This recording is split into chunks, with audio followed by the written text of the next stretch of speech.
不，What's up YouTube？欢迎来到 Cookie 讲。今天是一个沉重的一集啊。这个影片我已经想了很久要怎么拍，其实想了超过半年。就是几乎每一个来金边的人都会拍的 S21屠杀博物馆。那我个人呢，其实没有很想要拍这些骨头啊这些东西，因为自从我拍了那个越南战争博物馆呢，我就觉得我不喜欢拍这种东西。这个地方呢，其实我来过3次了，然后每一次呢，我都是坐在这里的咖啡厅，没有进去过。然后那时候有一次我跟黄明志来，他有进去。如果你想要看到很详细里面的介绍啊，在 YouTube 上面还是可以找到其他影片。我觉得我想要用我的方式来介绍今天这个影片，主要还是透过1960年代、70年代为什么会有红色高棉这件事情。因为我觉得啊，你要去讲他们如何残忍是很容易的事情，可是你要去了解他们为什么会这么做，其实比较重要。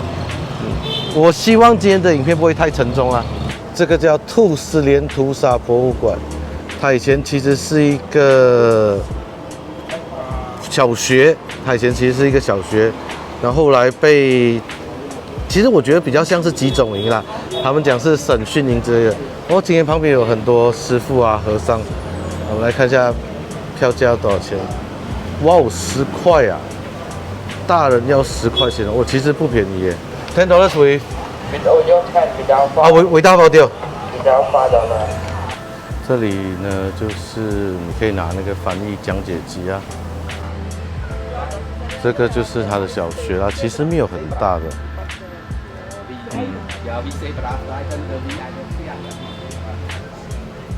这里应该是美国人吧，一群人来看这些东西。我听口音应该是美国口音。This is very famous book. Yeah. Good book. Good, yeah. 这个是他们的一本书，就是他们杀了我的父亲，然后还有拍成 Netflix 电影。Netflix, the movie. Yeah. Yeah, no movie. Yeah. Buy one, support him. Support him 啊 ，support 啦。Yeah, support him. OK. 来本来支持他一下，然后他们的版税啊，应该是会给他们的。那这一本呢，就是我不太喜欢看这种啊，就红色高棉的那个过去啊。可是历史啊，也是要很感谢他们有留下这些照片。Hi, thank you. Yeah, thank 因为有这些照片啊 you. Good book. ，Yeah, got the picture, we just know the history. Okay. Yeah, 因为有这些照片啊，你才可以知道到底发生什么事情。我是觉得这种历史是可以看的，可是我就不喜欢宣传它。这里应该是学校里面的最底了，就最里面，可以看得出这个是一个学校了，但是他们后来把它改成一个集中营嘛。我不太想拍里面东西，不过我们稍微拍一下。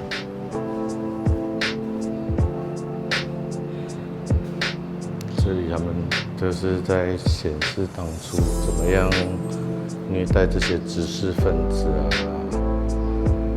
我突然发现我好像没有讲过，就是为什么会有 S21这件事情啊。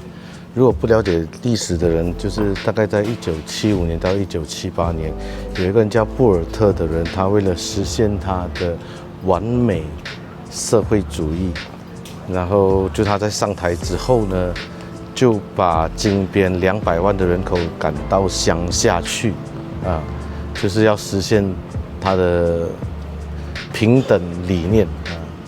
大概是差不多这个意思啊。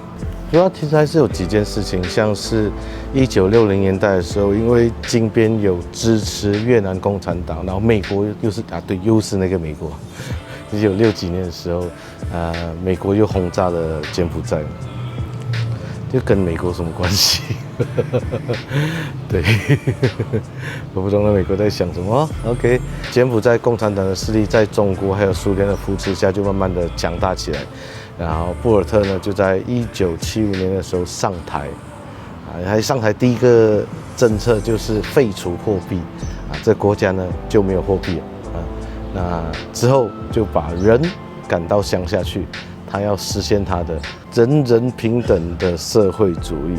我不知道算不算共产主义啊？其实也是很好笑，你看，就是马克思是一个犹太人，可他提出的是共产主义，所以讲太多，我今天就不提。我们今天不提这个马克思啊，还有犹太人的东西，不然等下影片讲不完了。所以他的社会主义就是人人平等嘛，那他今天我列了他7个执政特点，等一下我们来和大家慢慢分享，我们就边走边看。这个就是他们的校区啊，学校的区域应该是没有改建过了，这是关禁闭的地方，就是关禁闭室啊。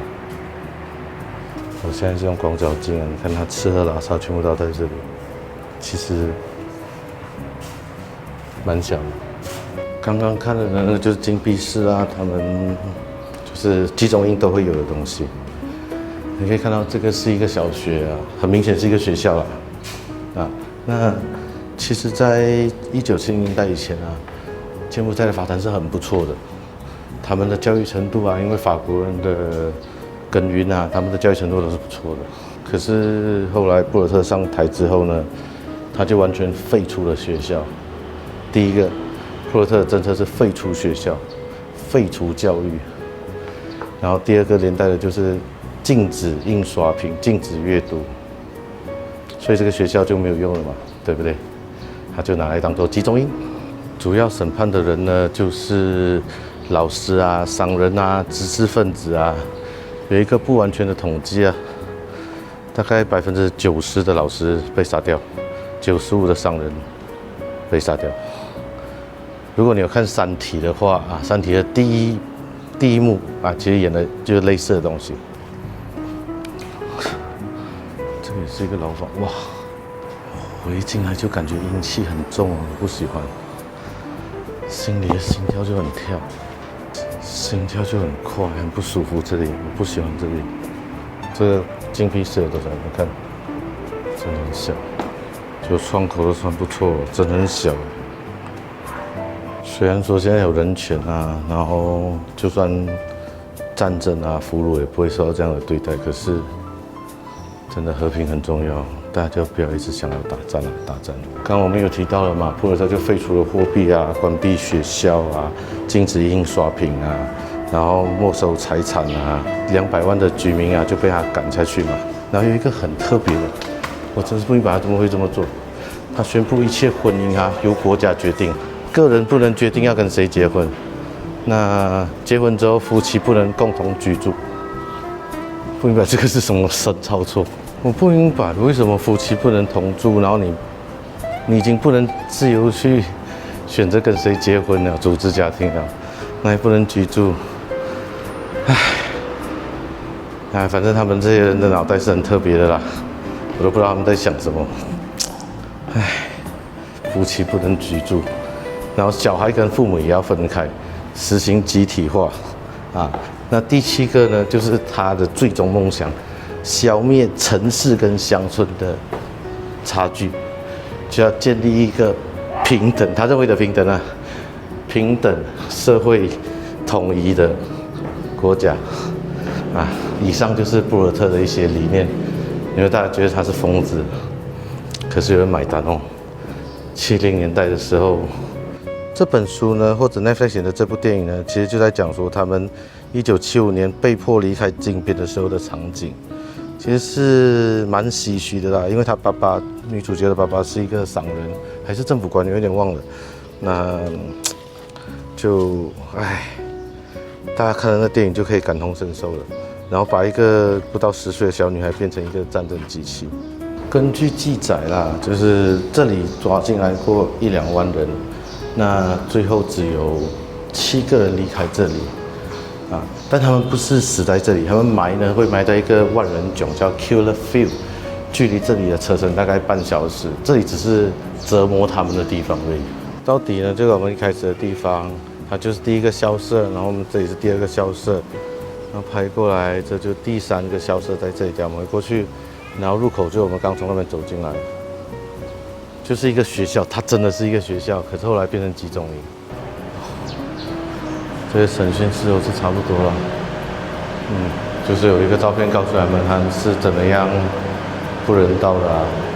我真的觉得是因为我有去过那个越南战争博物馆，所以我现在心情比较容易平复，不然我应该是会很难过。其实看了这么多啊，我们会发现一件事情啊，不管是日军啊，或者纳粹的党卫军啊，就盖世太保，或者这里的红色高棉的时期啊，他们折磨别人啊，在集中营折磨别人的手段其实都差不多，就是用非人类的手段来去折磨人，然后要那个人承认他做过什么事情，其实他没有做过的，或者单纯享受快乐，看他像狗啊，像动物一样祈求自己叫我停手，他们这些人都有病了。我现在看到这些新兴的工具啊，或者逼供工具啊，就集中营这些东西，我真的觉得这些人很没有创意，就是只是为了满足自己的虚荣心，然后战争结束之后还是会被惩罚。哎呀，日本很多啦，德国也很多啦，这边红色高棉也很多啦，所以和平很重要，和平真的很重要。好，我们去外面做一点 ending， 然后顺便说一下红色高棉之后柬埔寨的发展。今天呢就不谈其他话题啦，包括什么社会主义啊、共产主义啊、60、70年代的美苏战争、冷战啊，应该我们要叫冷战，或者其他的内容，我们今天都不谈啦。有机会我再做一集和大家分享我的看法。刚没有提到嘛，在红色高棉的时候，没有老师了，没有医生了，没有银行家，没有货币了，没有商人了。士农工商全部都没有，连种土地的人都没有了。我们可以看历史啊，不管是什么朝代啊，或者中国有时候有大饥荒啊，通常都是伴随着政治问题。他们把能做事情的官杀了、革职了啊，就哎，这里偷偷讲一句我刚很想讲的话，我忍不住我还是讲了，就是柬埔寨一个这么小的国家，他们都可以承认他们红色高棉在1975年到1979年。不到我们50年前的事情，为什么中国不能承认他们文化大革命呢？为什么不行呢？为什么不能像一个博物馆那样展示给大家？一个三体的电影，算了，我还是算了，不讲，我们还是讲回这里。所以讲回柬埔寨，在1979年之后的柬埔寨是非常惨的，没有专业人士，没有老师，没有医生，你可能一个感冒都会要了你的命的那一种情况。更加不要讲说你要去盖一栋房子，你连砌砖的工人都不会。不要小看砌砖，砌砖是一个技术活来的哦。你要盖一个椅子可能没有，就是那时候的柬埔寨是百废待举啊。一个博尔特把800万人口的柬埔寨3年杀掉了200万人口，1/4的人口。就想说今天我一个家庭，我爸爸、我还有我可能一个弟弟，我们4个人就有1个人是在3年里面死掉。是很过分的。那我要提到它影响了什么？影响了柬埔寨消失了30年。这30年包括你要重新训练人当老师，因为已经没有老师，老师死光了。你要重新找医生，医生死光了，要重新培养。然后你培养要怎样？先从外国找医生进来啊，然后语言又不通，药品也不够，公共交通建设也没有，基础建设也没有。那这些。那时候柬埔寨其实面临了很大的压力啊，就是博尔特的3年08个月，让柬埔寨直接消失30年。那当中我们要讲到一个人物啊，他就是洪森，柬埔寨之前的首相，他总共做了38年的首相，从1985年到去年2023年，去年就把位置传给了他的儿子洪马内。先讲洪森接棒之后啊，他面对一个百废待举的国家，你真的是很难做了，所以我觉得洪森对柬埔寨的功劳啦，第一个是和平，没有战争。你过去10几20年没有听到柬埔寨有什么战争啊，有什么内战啊，没有。反而泰国有，马来西亚有内部矛盾啊，越南有，可是柬埔寨没有。可是柬埔寨经历过一个很痛苦的红色高棉。第二个，在这么百废待举的消失了30年啊，你要一个国家突然之间相信外国人。是很难的，一个医疗团队来，还是一个教育机构来，你也是很难让他们相信，更不要讲说是语言的问题。那时候懂柬埔寨话跟懂英语的人都被杀光了，所以真是消失了30年。我们可以看到柬埔寨的这个整个经济体是过去10年突然就是很稳定的增长，我们也可以说是洪森的功劳。当然，洪森他网络上有一些谣言，我其实不知道，所以我就不去评论。我认为柬埔寨今天跟它的铁腕其实是牢不可分的。而且洪神上台的时候好像才32还34岁，就跟新加坡李光耀一样。很多人看到现在新加坡经济很发达，包括90年代美国都在谴责李光耀是一个独裁的政府，可是现在没有人谴责新加坡是一个独裁的政府，为什么？因为他成功了，他有钱了，一样的道理来的。如果在80、90年代李光耀没有一党独大，没有这样多的铁血手腕，新加坡不可能有今天的新加坡的。我觉得洪森对柬埔寨近代来讲，真的是会有很大影响。那他的儿子洪马内，我真的很喜欢这个新的首相。我看了很多他的采访，我可以很肯定，洪马内是现在东南亚除了新加坡以外，英文最好的首相。We acknowledge that there are some issues. No countries have zero crimes. Every country has crimes, but those crimes or criminal activities does not represent the whole Cambodia. Besides small issues in certain areas, Cambodia overly peaceful countries, secured countries. 我可以肯定，现在东南亚最强就是它，所以我很期待柬埔寨未来10年、20年的发展。我相信柬埔寨会越来越开放，柬埔寨的政治会越来越开放，柬埔寨的民主会有他们自己的民主，不是美国人的民主，不是台湾人的民主，不是英国人的民主，是柬埔寨自己的民主。就像我常讲，马来西亚人会有马来西亚自己的民主。